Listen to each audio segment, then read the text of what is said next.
অভিষেক নাকি করলেন, তাকে বেছে নেবেন মমতা? এই ভাঙনের মুখে মমতা বন্দ্যোপাধ্যায়ের শেষ আশাটাও এবারে আর নেই। এতদিন ধরে তার হয়ে যিনি সবচেয়ে বেশি বলে এসেছেন, কল্যাণ বন্দ্যোপাধ্যায়, তিনিও কিন্তু এবারে সরে দাঁড়ানোর পথে। পরিষ্কার বলে দিচ্ছেন, নয় অভিষেক নয় আমি। অর্থাৎ মমতা বন্দ্যোপাধ্যায় কি বেছে নিতে হবে এই মুহূর্তে, তাকে সবচেয়ে বেশি প্রয়োজন। এর আগে কিন্তু আমরা বারে বারে অভিযোগ পেয়েছি বিভিন্ন জায়গা থেকে যে অভিষেক বন্দ্যোপাধ্যায়ের জন্যই কিন্তু দলের পুরনো সদস্যরা এক এক করে দল থেকে সরে আসছেন। তাহলে কি এবারে অভিষেকের জন্য কল্যাণ বন্দ্যোপাধ্যায় সরে আসবেন? দীর্ঘ দশক ধরে প্রায় 40 বছরের কাছাকাছি যারা মমতা বন্দ্যোপাধ্যায়ের সঙ্গে একসঙ্গে লড়াই করেছেন, সেই মুখগুলো কি সত্যি সত্যি অভিষেক বন্দ্যোপাধ্যায়ের জন্যই দল থেকে সরে আসছেন? এবং সত্যি কথা বলতে বারে বারে তৃণমূলের কাউন্সিলর থেকে শুরু করে বিভিন্ন বিধায়করা যে অভিযোগ এখনো পর্যন্ত করেছেন যে অভিষেক বন্দ্যোপাধ্যায়ের জন্যই আজকে দল ভেঙে গেছে, অর্থাৎ ভাঙনের মূল কারণ অভিষেক বন্দ্যোপাধ্যায়, সেই কারণটাই কি সত্যি?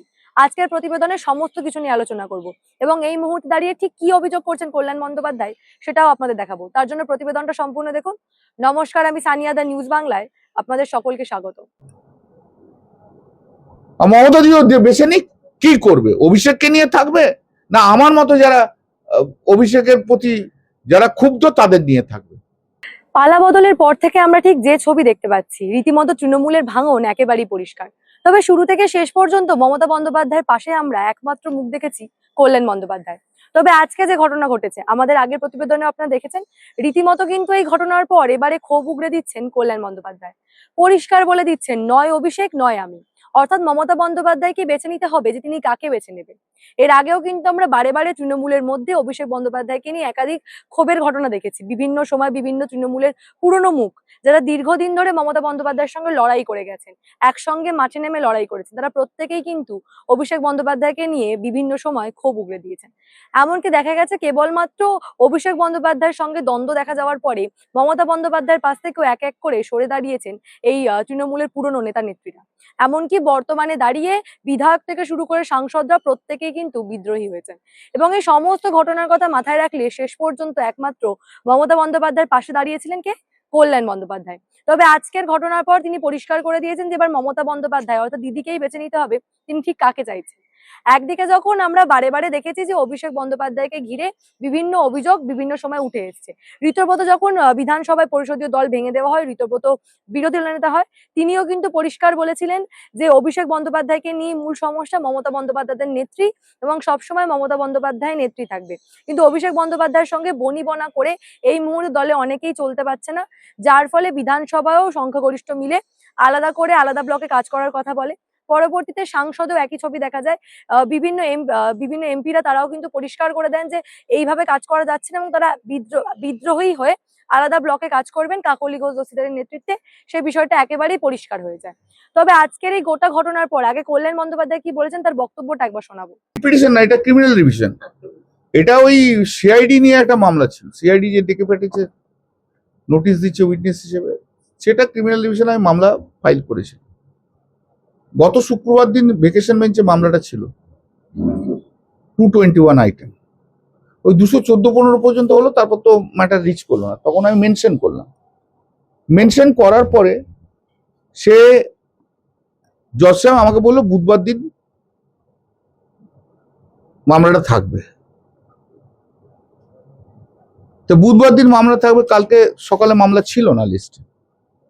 মঙ্গলবার দিন থেকে জানো তো সার্চ হয়েছে অনেক, কামাক স্ট্রিটে, তারপর দিদির অফিসে, সেখানেও আমি উপস্থিত ছিলাম, অনেক দেরিতে গেছি।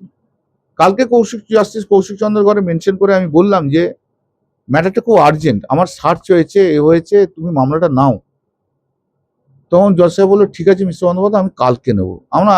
আমি খুবই অসুবিধার মধ্যে রয়েছে, যে কোনো মুহূর্তে অ্যারেস্ট হয়ে যেতে পারে।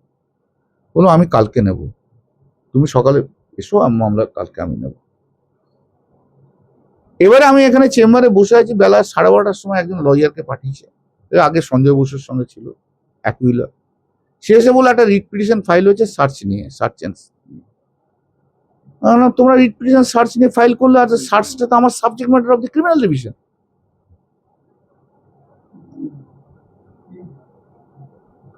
তো আগে সার্চ ইলিগাল কি লিগাল তার ভিত্তিতে তো জজ ওখানে অর্ডার দেবে, সেটা সাবজেক্ট ম্যাটার হয়ে গেল আমার। তো আমি তো ওখানে অ্যাফিডেভিট করছি, তোমরা একবার কেউ আমাকে জানালে না রিট পিটিশন ফাইল করেছো?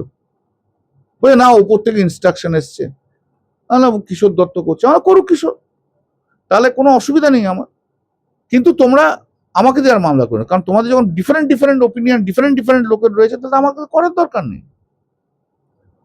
আমাকে ডাস্টবিন দাঁড়াও না, বলতে দেবে না, তুমি বলে যাও, প্রশ্ন করলে তুমি করো, আমি আর কিছু বলছি না। আমাকে ডাস্টবিন হিসেবে ট্রিট করো না, আমাকে বলে দাও ঘন্টা খানেকের মধ্যে আমি করবো কি করবো, কিছু জানাইনি। আমি সন্ধ্যাবেলায় কালকে পড়ে পড়ে আবার রেডি হলাম, যে মামলা করতে কিছু যখন জানাইনি।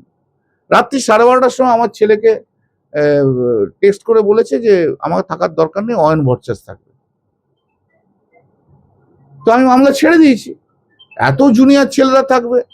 আর আমি পার্টির, আমি 45 ইয়ার্স প্র্যাকটিস, একটা সিনিয়র লয়ারের সঙ্গে কিভাবে কথা বলতে হয়, কিভাবে তা শুনতে হয়, তা তো বললো সেটা কিছু জানে না। এত অ্যারোগ্যান্ট, এত অ্যারোগ্যান্সের কি আছে? শিক্ষা পায় না, সময় থেকে শিক্ষা পেল না। আমি তো ক্যামাক স্ট্রিটের এমপ্লয়ি নই। আজকে বুঝতে হবে যে ওর জন্য দলটা সর্বনাশ হয়েছে, সেটা যদি না বোঝে তাহলে আর কিছু করার নেই। ওর অ্যাটিটিউড, ওর অ্যারোগেন্স, ও আমি হচ্ছে পশ্চিমবাংলার নাম্বার 1 শর্ট পলিটিশিয়ান, আমি বলে দিলাম।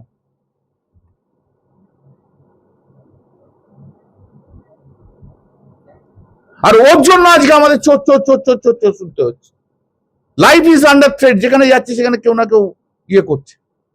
পরশুদিন এয়ারপোর্টে চোর চোর করে দৌড়ে এসছে। দিদি অভিষেককে নিয়ে চললো, অভিষেককে নিয়ে চলুক, আমাকে দরকার নেই। আর অভিষেককে বাদ দিয়ে দিদি চলে যদি, আমি দিদির পাশে আছি, দ্যাটস অল।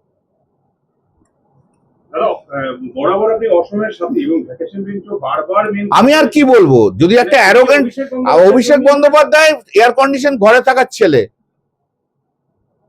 অভিষেক বন্দ্যোপাধ্যায় তো জানে না কত পরিশ্রম করতে কি করতে হয়, ও সবাইকে ধরে নিয়েছে ওর ক্যামাক স্ট্রিটের এমপ্লয়ি। হবে না এসব, আমি পারবো না। আমিও সহ্য করতে করতে একটা সময় একটা ইয়ে এসে গেছি। 2022-এ আমি এই কথা বলেছি, আপনাদের সবাইকার কাছে সেই ভিডিও আছে, নতুন করে আমি কিছু বলছি না। আজকে এই বিপদের দিনে দাঁড়িয়ে আমি দিদির পাশে আছি। তাকে পর্যন্ত কিভাবে রেসপেক্ট করতে হয় সে জানে না, সে যদি না জানে আর তাকে জানতে হবে না। অনেকে এইরকম সেম রাত থেকেই তারা দুঃখ প্রকাশ করছে বিভিন্ন সময়। হতেই পারে, কিন্তু আমি তো সবসময় বলেছি আমি দিদির সঙ্গে আছি, সবকিছু আমি সহ্য করছি। কিন্তু সহ্য করার পরে অভিষেক ব্যানার্জি যদি এইরকম কাজ করে, অ্যারোগেন্সি দেখায়, হুইমজিক্যাল হয়, সবাইকে এমপ্লয়ি ধরে নেয়, তাহলে করা সম্ভব নয়। মমতা দিও বেছে নিক, কি করবে? অভিষেককে নিয়ে থাকবে, না আমার মতো যারা অভিষেকের প্রতি যারা ক্ষুব্ধ তাদের নিয়ে থাকবে? This is hard decision to take. চলো। যেমনটা আপনারা শুনলেন, রীতিমতো কিন্তু কল্যাণ বন্দ্যোপাধ্যায় স্পষ্ট করে দিয়েছেন যে মমতা বন্দ্যোপাধ্যায়কে বেছে নিতে হবে, নয় অভিষেক নয় কল্যাণ বন্দ্যোপাধ্যায়, তার কাকে প্রয়োজন এই মুহূর্তে। সত্যিই বর্তমানে তৃণমূল দলের যা অবস্থা, আমরা যে ছবিগুলো বিগত 1 মাসে দেখতে পাচ্ছি, এক এক করে বিধানসভা থেকে শুরু করে সমস্ত জায়গায় লোকসভা পর্যন্ত ভেঙে গেছে এই দল। একদিকে যেমন আমরা দেখতে পাচ্ছি যে বিধায়ক থেকে সাংসদরা প্রত্যেকেই বিদ্রোহী হচ্ছেন, ঠিক এমন সময় কিন্তু মমতা বন্দ্যোপাধ্যায়ের বিশ্বস্ত লোকেরা রাজ্যসভা থেকেও ইস্তফা দিচ্ছেন। এখনো পর্যন্ত যেমন শত্রুঘ্ন সিনহা থেকে শুরু করে কোয়েল মল্লিক, প্রত্যেকেরই কিন্তু এই রাজ্যসভা থেকে ইস্তফা দেওয়ার কথা বারংবার খবর আসছে। একদিকে যখন কোয়েল মল্লিক গতকাল পর্যন্ত ইস্তফা দিয়েছেন, এখনো পর্যন্ত সেই ইস্তফা গ্রহণ করা হয়নি, অন্যদিকে ইতিমধ্যে কিন্তু শত্রুঘ্ন সিনহার নামও এই ইস্তফা দেওয়ার খাতায় উঠে আসছে। এছাড়াও কিন্তু তৃণমূলের রাজ্যসভা 3 সদস্য এর আগে ইতিমধ্যে ইস্তফা দিয়ে ফেলেছেন। এখন দেখার বিষয় বর্তমানে সত্যি তৃণমূল দলটার কি অবস্থা হয় এবং মমতা বন্দ্যোপাধ্যায় কাকে বেছে নেন। একদিকে যখন এই অভিষেক বন্দ্যোপাধ্যায়ের বিরুদ্ধে কল্যাণ বন্দ্যোপাধ্যায় ক্ষোভ উগড়ে দেওয়ার পর থেকেই মনে করা হচ্ছে তাহলে এবার কল্যাণ বন্দ্যোপাধ্যায় মমতা বন্দ্যোপাধ্যায়ের পাশ থেকে সরে দাঁড়াবেন। এমনকি এই প্রশ্নটা উঠছে, তাহলে কি বিদ্রোহী শিবিরে নাম লেখাতে চলেছেন তিনি? কারণ অভিষেককে নিয়ে যে ক্ষোভ তিনি ইতিমধ্যে উগড়ে দিচ্ছেন, তিনি পরিষ্কার বলে দিচ্ছেন নয় অভিষেক নয় আমি, অর্থাৎ দুটোর মধ্যে একটা কাউকে বেছে নিতে হবে এই মুহূর্তে মমতা বন্দ্যোপাধ্যায়কে। ফলে এমনটাই মনে করা হচ্ছে আগামী দিনে অভিষেক বন্দ্যোপাধ্যায়ের ওপর ক্ষোভ দেখিয়ে বিদ্রোহী শিবিরে দেখা যেতে পারে কল্যাণ বন্দ্যোপাধ্যায়কে। এখন দেখার বিষয় কি হয়। এই বিষয় নিয়ে আপনারা কি মনে করছেন? সত্যি সত্যি কি তাহলে বিদ্রোহী শিবিরে আমরা কল্যাণ বন্দ্যোপাধ্যায়কে দেখতে পাবো? কারণ শুরু থেকে শেষ পর্যন্ত মমতা বন্দ্যোপাধ্যায়কে নিয়ে তার পাশে দাঁড়িয়ে একাধিক কথা কল্যাণ বন্দ্যোপাধ্যায় বলেছেন। এর আগে কিন্তু দিল্লিতে সাংবাদিক সম্মেলন করেও মমতা বন্দ্যোপাধ্যায়ের পক্ষে এবং এই বিদ্রোহী সাংসদদের পক্ষে একাধিক কথা কল্যাণ বন্দ্যোপাধ্যায়কে আমরা বলতে শুনেছি। তিনি কিন্তু পরিষ্কার বলেছেন যে এতদিন এরা কেবলমাত্র দল থেকে সুবিধা নিয়েছে এবং এই মুহূর্তে এরা মমতা বন্দ্যোপাধ্যায়ের পাশে দাঁড়াচ্ছে না, কারণ সরকারে থেকে সুবিধা নিতে পারছে না। এদের কেবলই সরকারে থাকার অভিজ্ঞতা রয়েছে এবং সরকারে থাকার অভ্যেস হয়ে গেছে। ফলে পালা বদলের পর নতুন সরকারই মিশে যাওয়ার চেষ্টা করছে বলে অভিযোগ কিন্তু সাংবাদিক সম্মেলন থেকে কল্যাণ বন্দ্যোপাধ্যায় করেছিলেন। ফলে এই বিদ্রোহীদেরকে নিয়ে এতগুলো কথা বলার পর তাহলে কি এবারে এই একই শিবিরে তাকেও দেখা যাবে? এই বিষয় নিয়ে আপনাদের মূল্যবান এবং গুরুত্বপূর্ণ মতামত অবশ্যই আমাকে জানাবেন দ্য নিউজ বাংলার কমেন্ট সেকশনে এবং দেখে থাকুন দ্য নিউজ বাংলা।